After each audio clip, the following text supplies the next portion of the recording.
So good morning, everybody. Today is Wednesday. We are pre-recording this segment that you are watching on Saturday. This has allowed us to come in and speak with Rabbi Levi Greenberg. Rabbi, how are you? Doing well, thank God. Our program is designed to raise quality of life. And many of the aspects that we talk about are simple actions that tend to transcend the physical realm. We believe that we aren't supposed to spiritualize the material. We're supposed to materialize the spiritual as opposed to spiritualize the material. And part of how we do this are through actions that transcend the current moment. Gratitude, forgiveness, and charity. Today we'll be talking about a program that you have going on that touches on charity. Could you tell us a little bit about this? Okay, so I think let's just start off with a little bit about charity. You mentioned an interesting concept that that the spiritual becomes more materialized, and not to elevate or to spiritualize the material. It's interesting to note that the name of your program is Elevate. Right. I like that type of name because becoming better is about becoming a more elevated type of person. Not being bogged down by what we always sense to be reality, to always try to tune into a higher and better type of reality.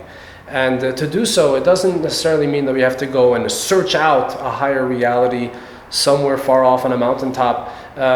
Living a higher reality is something that starts at home, right here and right now. So talking about charity, it's interesting to note that the Hebrew word for charity is tzedakah. Mm-hmm. Now, typically, the word tzedakah is translated as charity, but that's not correct.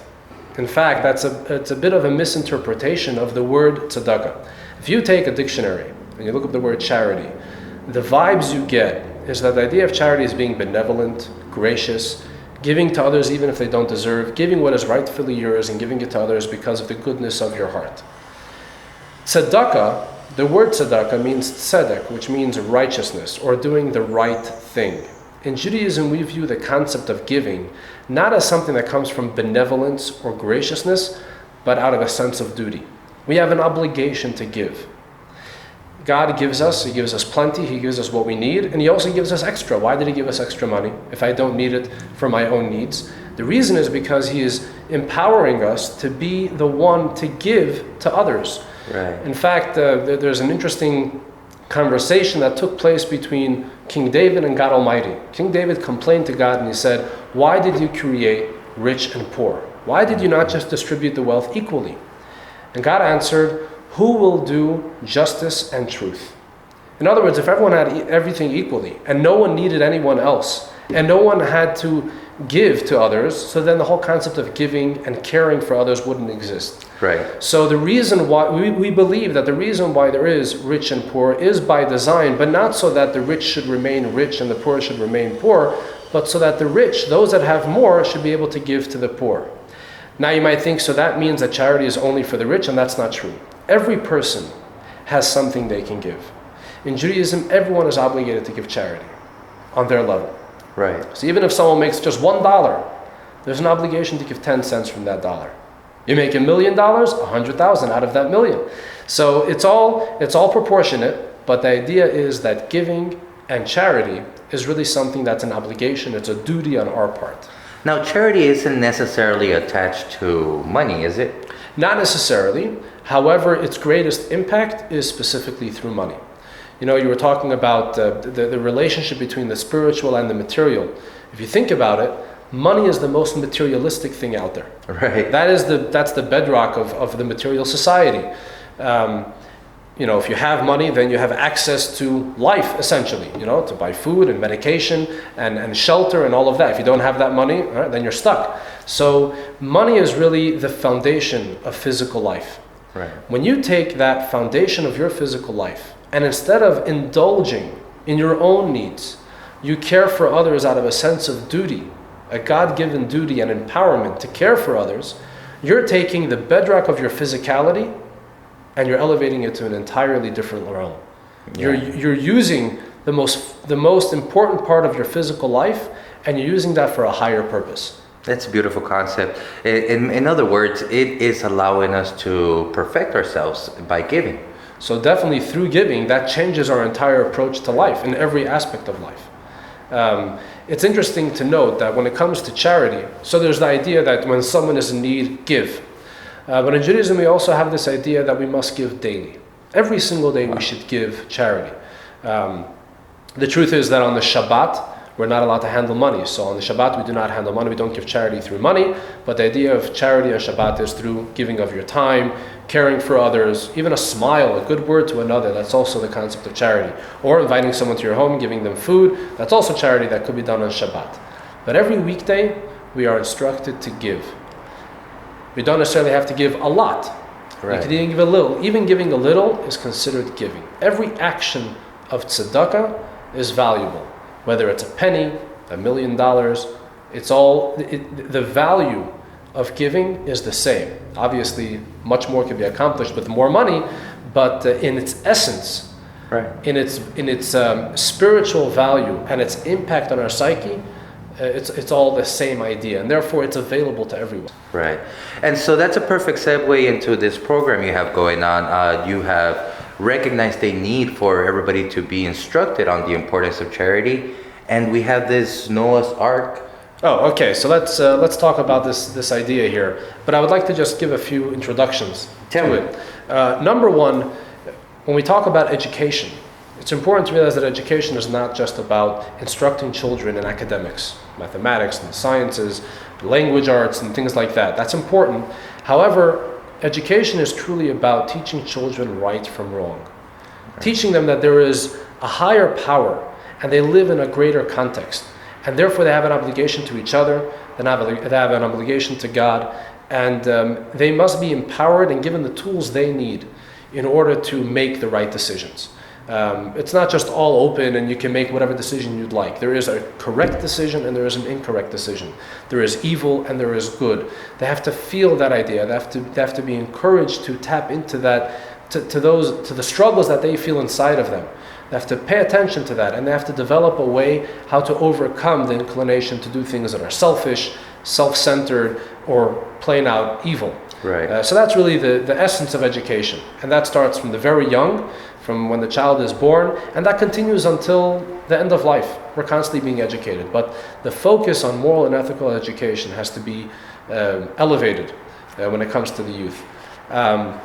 In addition to that, when we talk about charity, there's an interesting discussion from Maimonides. Maimonides was a 12th century Jewish sage who was well known today as one of the greatest philosophers. He was a doctor in his time, and he asked the following question: what's better, to give a large amount of money once, or to give that amount in small segments?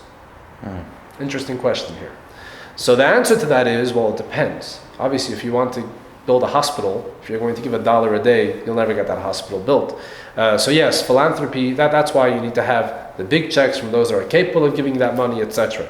However, if someone writes out one big check in their lifetime, they give that amount of money only once, so they've done a great deed, but they haven't changed internally. However, if someone gives charity every single day, even if it is a small amount, they become a giver. Yeah. The hand becomes a giving hand. Your psyche, you become a giver, and the value of that is unbelievable.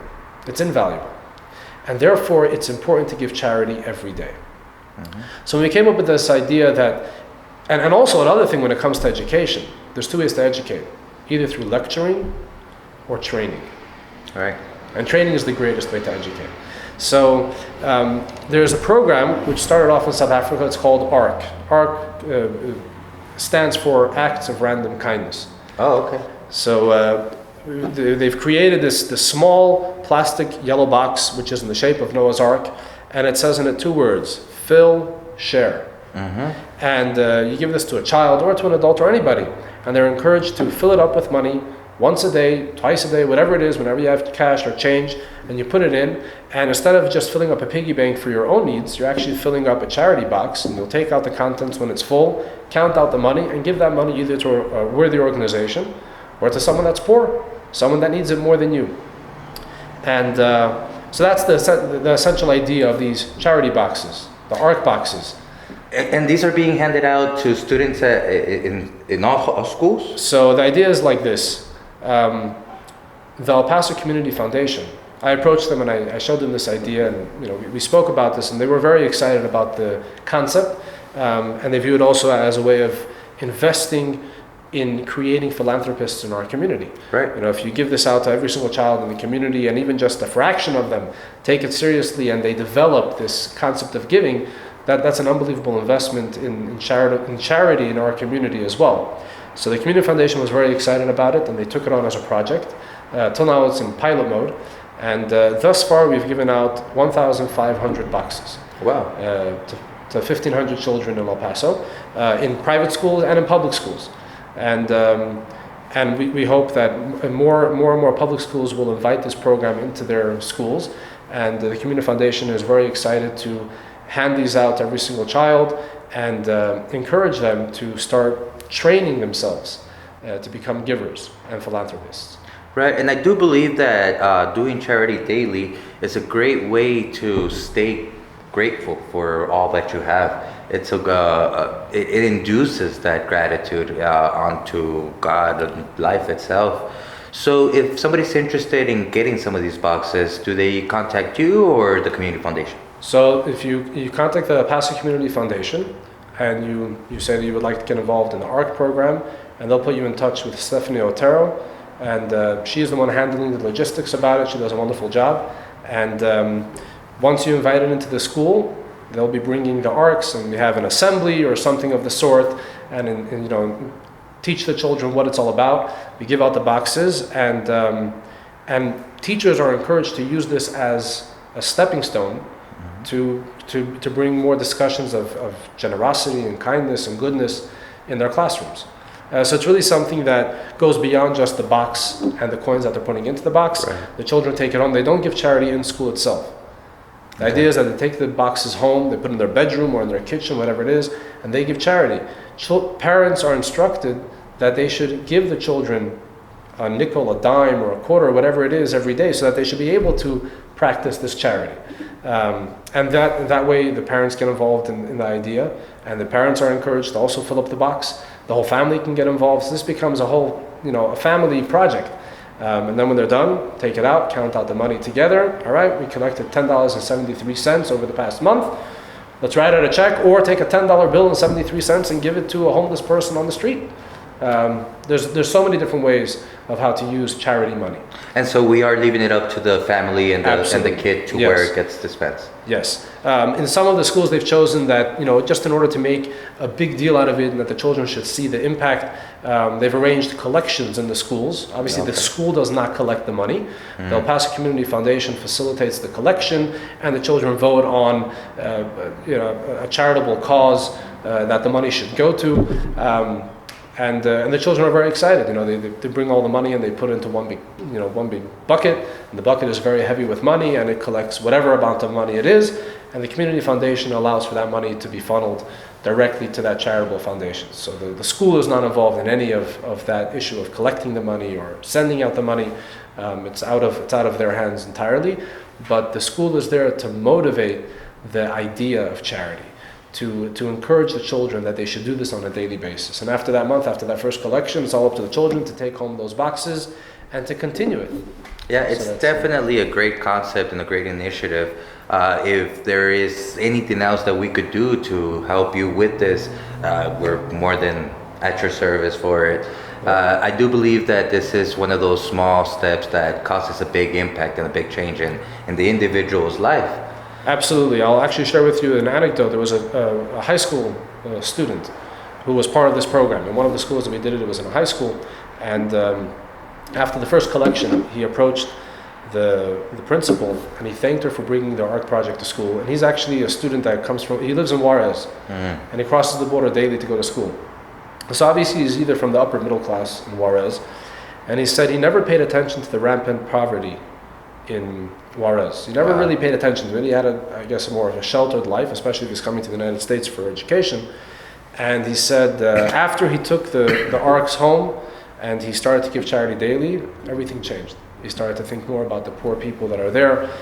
It was in the middle of the major migrant crisis, and when he would cross the border daily, he would see what's going on, and he felt he related to them more. He felt that this was his responsibility to care for them. And this all happened just because he was giving charity daily. In addition, just having this eye catcher of a box in your room, that reminds you of charity all the time. Even if you're not giving at the moment, you just gave in the morning. But then in the middle of the day, while you're doing homework or whatever it is, and you see the box, it constantly reminds you of the message of giving. And the truth of the matter is that even though the ARKs are called acts of random kindness, this program really transforms it into acts of routine kindness.